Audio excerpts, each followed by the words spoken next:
Lectura de la Biblia. Obrando. El hábito de leer. La palabra de Dios. A la Iglesia de Cristo.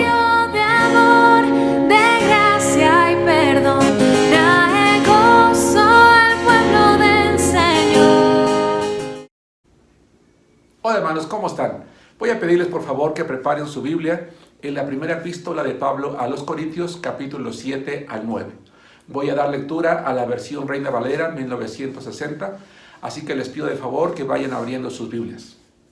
Les recuerdo, soy el pastor Germán Álvarez Martínez, pastor de la Iglesia Bautista Misionera en Arenal, ubicada en la Ciudad de México, desde donde envío un saludo, un cálido abrazo a todos los hermanos que siguen esta lectura. Como en cada ocasión, les recordamos que se suscriban a nuestro canal en YouTube, a nuestra página en Facebook, a que nos den un like, a que dejen un comentario y a que compartan esta lectura en sus redes sociales. Permítanme hacer una breve oración antes de comenzar. Padre, vamos a tu presencia en el nombre de nuestro Señor Jesucristo y te pedimos, Señor, que nos des sabiduría para que tu palabra hable a nuestro corazón. En el nombre de Cristo Jesús. Amén. Amén. Muy bien, hermanos. La palabra de Dios dice así, primera epístola de Pablo a los Corintios, capítulo 7. En cuanto a las cosas de que me escribisteis, bueno le sería al hombre no tocar mujer, pero a causa de las fornicaciones, cada uno tenga su propia mujer y cada una tenga su propio marido. El marido cumple con la mujer el deber conyugal y asimismo la mujer con el marido. La mujer no tiene potestad sobre su propio cuerpo, sino el marido, ni tampoco tiene el marido potestad sobre su propio cuerpo, sino la mujer. No os neguéis el uno al otro, a no ser por algún tiempo de mutuo consentimiento, para ocuparos sosegadamente en la oración, y volver a juntaros en uno, para que no os tiente Satanás a causa de vuestra incontinencia. Mas esto digo por vía de concesión, no por mandamiento. Quisiera más bien que todos los hombres fuesen como yo, pero cada uno tiene su propio don de Dios, uno a la verdad de un modo, y otro de otro. Digo pues a los solteros y a las viudas que bueno les fuera quedarse como yo. Pero si no tienen don de continencia, cásense, pues mejor es casarse que estarse quemando. Pero a los que están unidos en matrimonio mando, no yo, sino el Señor, que la mujer no se separe del marido. Y si se separa, quédese sin casar, o reconcíliese con su marido, y que el marido no abandone a su mujer. Y a los demás yo digo, no el Señor, si algún hermano tiene mujer que no sea creyente y ella consiente en vivir con él, no la abandone. Y si una mujer tiene marido que no sea creyente y él consiente en vivir con ella, no lo abandone. Porque el marido incrédulo es santificado en la mujer y la mujer incrédula en el marido, pues de otra manera vuestros hijos serían inmundos, mientras que ahora son santos. Pero si el incrédulo se separa, sepárese, pues no está el hermano o la hermana sujeto a servidumbre en semejante caso, sino que a paz os llamó Dios. Porque, ¿qué sabes tú, oh mujer, si quizás harás salvo a tu marido? ¿O qué sabes tú, oh marido, si quizás harás salva a tu mujer? Pero cada uno como el Señor le repartió y como Dios llamó a cada uno, así haga. Esto ordeno en todas las iglesias. ¿Fue llamado a alguno siendo circunciso? Quédese incircunciso. Circunciso. ¿Fue llamado a alguno siendo circunciso? No se circuncide. La circuncisión nada es, y la incircuncisión nada es, sino el guardar los mandamientos de Dios. Cada uno en el estado en que fue llamado, en él se quede. ¿Fuiste llamado siendo esclavo? No te dé cuidado, pero también si puedes hacerte libre, procúralo más. Porque el que en el Señor fue llamado siendo esclavo, liberto es del Señor. Asimismo, el que fue llamado siendo libre, esclavo es de Cristo. Por precio fuisteis comprados, no os hagáis esclavos de los hombres. Cada uno, hermanos, en el estado en que fue llamado, así permanezca para con Dios. En cuanto a las vírgenes, no tengo mandamiento del Señor, mas doy mi parecer, como quien ha alcanzado misericordia del Señor para ser fiel. Tengo pues esto por bueno causa de la necesidad que apremia, que hará bien el hombre en quedarse como está.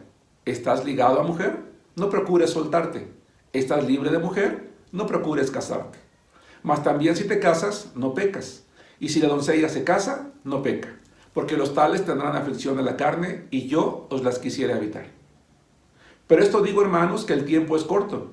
Resta pues que los que tienen esposa, sean como si no la tuviesen, y los que lloran como si no llorasen, y los que se alegran como si no se alegrasen, y los que compran como si no poseyesen, y los que disfrutan de este mundo como si no lo disfrutasen, porque la apariencia de este mundo se pasa. Quisiera pues que estuviese sin congoja. El soltero tiene cuidado de las cosas del Señor, de cómo agradar al Señor. Pero el casado tiene cuidado de las cosas del mundo, de cómo agradar a su mujer. Hay asimismo diferencia entre la casada y la doncella. La doncella tiene cuidado de las cosas del Señor, para ser santa así en cuerpo como en espíritu. Pero la casada tiene cuidado de las cosas del mundo, de cómo agradar a su marido. Esto lo digo para vuestro provecho, no para tenderos lazo, sino para lo honesto y decente, y para que sin impedimento os acerquéis al Señor. Pero si alguno piensa que es impropio para su hija virgen que pase ya de edad, y es necesario que así sea, haga lo que quiera, no peca, que se case. Pero el que está firme en su corazón sin tener necesidad, sino que es dueño de su propia voluntad y ha resuelto en su corazón guardar a su hija virgen, bien hace. De manera que el que le da en casamiento hace bien, y el que no le da en casamiento hace mejor. La mujer casada está ligada por la ley mientras su marido vive, pero si su marido muriere, libre es para casarse con quien quiera, con tal que sea en el Señor. Pero a mi juicio, más dichosa será si se quedare así, y pienso que también yo tengo el Espíritu de Dios. Capítulo 8. En cuanto a lo sacrificado a los ídolos, sabemos que todos tenemos conocimiento. El conocimiento envanece, pero el amor edifica. Y si alguno se imagina que sabe algo, aún no sabe nada como debe saberlo. Pero si alguno ama a Dios, es conocido por él. Acerca pues de las viandas que se sacrifican a los ídolos, sabemos que un ídolo nada es en el mundo, y no hay más que un Dios. Pues aunque hay algunos que se llamen dioses, sea en el cielo o en la tierra, como hay muchos dioses y muchos señores, para nosotros, sin embargo, solo hay un Dios, el Padre, del cual proceden todas las cosas, y nosotros somos para Él, y un Señor, Jesucristo, por medio del cual son todas las cosas, y nosotros por medio de Él. Pero no en todos hay este conocimiento, porque algunos, habituados hasta aquí a los ídolos, comen como sacrificado a ídolos, y su conciencia, siendo débil, se contamina.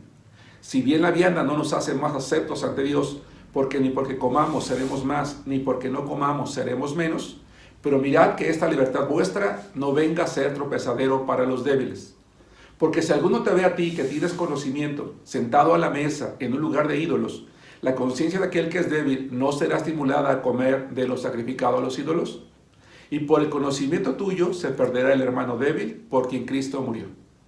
De esta manera pues, pecando contra los hermanos e hiriendo su débil conciencia, contra Cristo pecáis. Por lo cual, si la comida les a mi hermano ocasión de caer, no comeré carne jamás, para no poner tropiezo a mi hermano. Capítulo 9. No soy apóstol, no soy libre, no he visto a Jesús el Señor nuestro, no sois vosotros mi obra en el Señor. Si para otros no soy apóstol, para vosotros ciertamente lo soy, porque el sello de mi apostolado sois vosotros en el Señor. Contra los que me acusan, esta es mi defensa. ¿Acaso no tenemos derecho de comer y beber? ¿No tenemos derecho de traer con nosotros una hermana por mujer, como también nosotros apóstoles y los hermanos del Señor y Cefas? ¿O solo yo y Bernabé no tenemos derecho de no trabajar? ¿Quién fue jamás soldado a sus propias expensas? ¿Quién planta viña y no come de su fruto? ¿O quién apacienta el rebaño y no toma de la leche del rebaño? ¿Digo esto solo como hombre? ¿No dice esto también la ley? Porque en la ley de Moisés está escrito, no pondrás bozal al buey que trilla. ¿Tiene Dios cuidado de los bueyes o lo dice enteramente por nosotros? Pues por nosotros se escribió, porque con esperanza debe arar el que ara y el que trilla con esperanza de recibir del fruto. Si nosotros sembramos entre vosotros lo espiritual, ¿es gran cosa si segáremos de vosotros lo material? Si otros participan de este derecho sobre vosotros, ¿cuánto más nosotros? Pero no hemos usado de este derecho, sino que lo soportamos todo, por no poner ningún obstáculo al Evangelio de Cristo. ¿No sabéis que los que trabajan en las cosas sagradas comen del templo, y que los que sirven del altar participan? Así también ordenó el Señor a los que anuncian el Evangelio, que vivan del Evangelio. Pero yo de nada de esto me he aprovechado, ni tampoco he escrito esto para que se haga así conmigo, porque prefiero morir antes que nadie desvanezca esta mi gloria. Pues si anuncio el Evangelio, no tengo por qué gloriarme, porque me es impuesta necesidad y ay de mí si no anunciare el Evangelio. Por lo cual, si lo hago de buena voluntad, recompensa tendré, pero si de mala voluntad, la comisión me ha sido encomendada. ¿Cuál pues es mi galardón? Que predicando el Evangelio, presente gratuitamente el Evangelio de Cristo, para no abusar de mi derecho en el Evangelio. Por lo cual, siendo libre de todos, me he hecho siervo de todos para ganar a mayor número. Me he hecho a los judíos como judío para ganar a los judíos.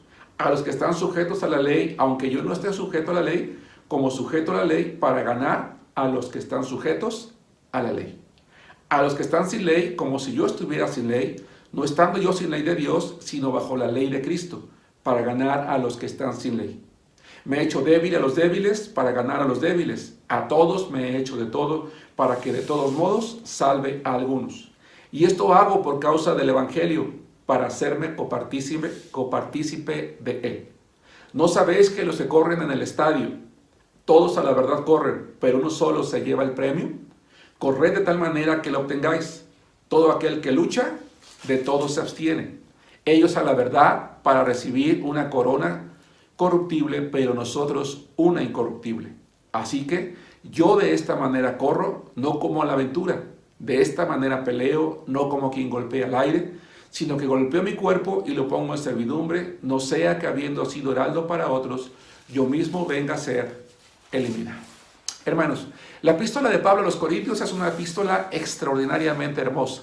Toda ella puede resumirse en una frase pequeña: un llamado a la santidad.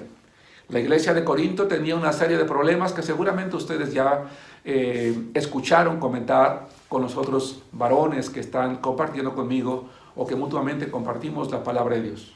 Había dudas y había preguntas de parte de la congregación y Pablo se dispone precisamente a dar respuesta a cada uno de esos cuestionamientos. Uno muy importante se toca en el capítulo 7, donde Pablo llama al matrimonio. Pablo eleva al matrimonio como una institución formada por Dios, como algo valioso, como algo útil, pero también hace un llamado a aquellos que estamos casados a cumplir con el deber conyugal. No está pidiendo que el hombre force a su esposa, ni que la esposa force al hombre. Pablo no habla de eso. Habla de una responsabilidad mutua y compartida. Habla de un entendimiento que proviene del amor, en el que sabemos que parte de las necesidades naturales como hombres y mujeres, además de satisfacer las necesidades económicas, emocionales, apoyar en las necesidades espirituales, hay un apetito que el único lugar donde puede satisfacerse adecuadamente es en el hecho matrimonial. Y dice Pablo que los esposos y las esposas debemos de cumplir con ese deber. Evidentemente, Pablo, insisto, está hablando de un deber que proviene de la responsabilidad y que proviene del amor. Lamentablemente, en muchos matrimonios, el sexo es algo, hermanos, que está bajo trato, que es utilizado por algunas mujeres y por algunos hombres para obtener a cambio algún beneficio económico. Se abstienen de tener relaciones sexuales con su cónyuge, a menos que les compren un regalo, que vayan a algún restaurante, o incluso para manipularle en cuanto a una decisión en la que aparentemente el otro no está de acuerdo o no está de acuerdo, y entonces decide castigarle de esta manera.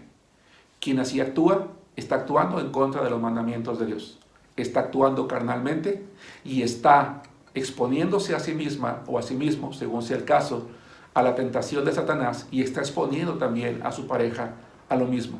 Evidentemente que no es una excusa para el cónyuge que no está recibiendo esa parte de su cónyuge para ir a la calle a buscar otra mujer en el caso del hombre u otro hombre en el caso de la mujer. No es esa una excusa.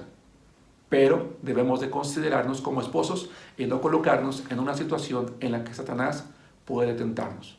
Pablo dice que la única razón por la cual podemos abstenernos es porque dedicamos tiempo a la oración, al servicio a Dios, pero es algo que hacemos bajo mutuo acuerdo.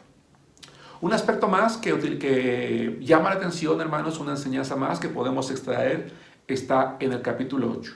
La palabra de Dios dice que los ídolos nada son y que solamente hay un Dios. Y viene a mi mente, por ejemplo, en México.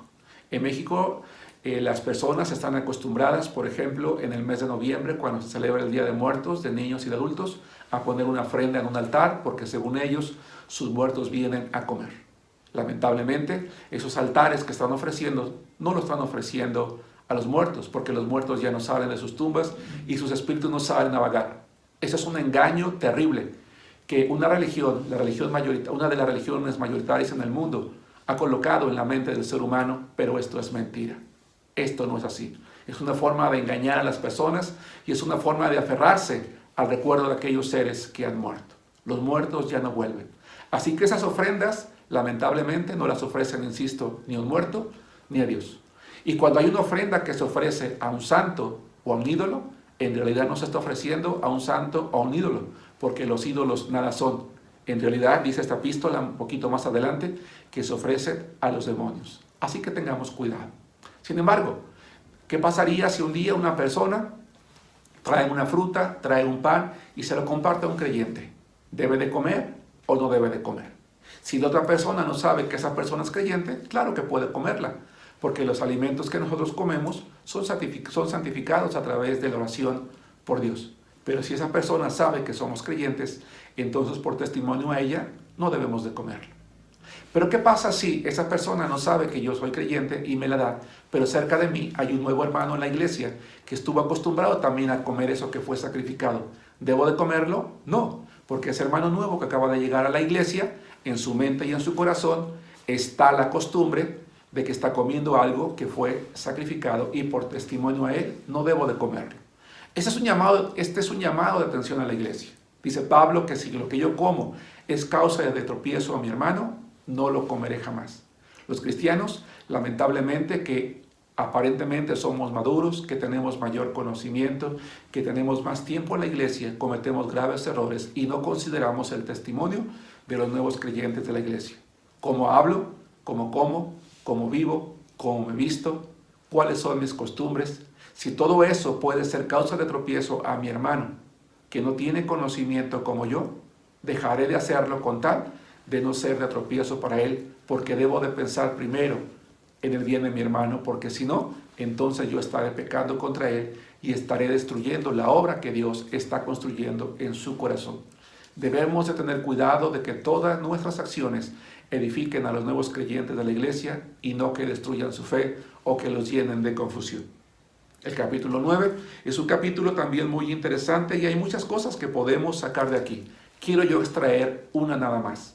Pablo habla del derecho de que los pastores, en aquel tiempo apóstoles, hoy en día ya no hay apóstoles, pero en aquel tiempo sí lo sabía, ¿verdad? Y los pastores tenían derecho a ser sostenidos por las congregaciones. Se ha hablado mucho acerca de los diezmos. Erróneamente, muchas iglesias y muchos pastores dicen que el diezmo es algo que sucede en el Antiguo Testamento y que por lo tanto es algo que ya no se debería de practicar hoy. Esto es mentira, porque el diezmo no nació en el Antiguo Testamento, nació en el corazón de un hombre llamado Abraham, quien con gratitud le ofreció a Dios el diezmo de todo. No había una ley, no había un mandamiento, ni siquiera había un pueblo. Es más, cuando el pueblo nació, se convirtió en ley lo que un hombre hizo de corazón. A Dios le plació tanto el deseo de aquel hombre de diezmar, que tomó la decisión de convertirlo en ley para que su pueblo diezmara también y de esta manera preservarlos de la avaricia. Con el tiempo, Dios determinó que ese diezmo fuese única y exclusivamente para sostener a los sacerdotes, a los levitas y al sumo sacerdote Aarón. Ellos no trabajaban, se dedicaban de tiempo completo a la obra de Dios y entonces el pueblo llevaba los diezmos a Dios y Dios los sostenía con esos diezmos a ellos. En el Nuevo Testamento, Pablo a las iglesias nuevo testamentarias las instruye de acuerdo a lo que ocurría en el Antiguo Testamento. Este capítulo es muy interesante porque él hace remembranza a lo que ocurría en el Antiguo Testamento. El buey que ara, el obrero que es digno de su salario, aquello que quizás, déjenme recordarles un poquito, en todas las provincias y en todos los lugares donde había iglesias nuevo testamentarias, casi es seguro saber o pensar que había nuevos creyentes o que había miembros judíos. Ellos estaban familiarizados con esto, pero los gentiles no.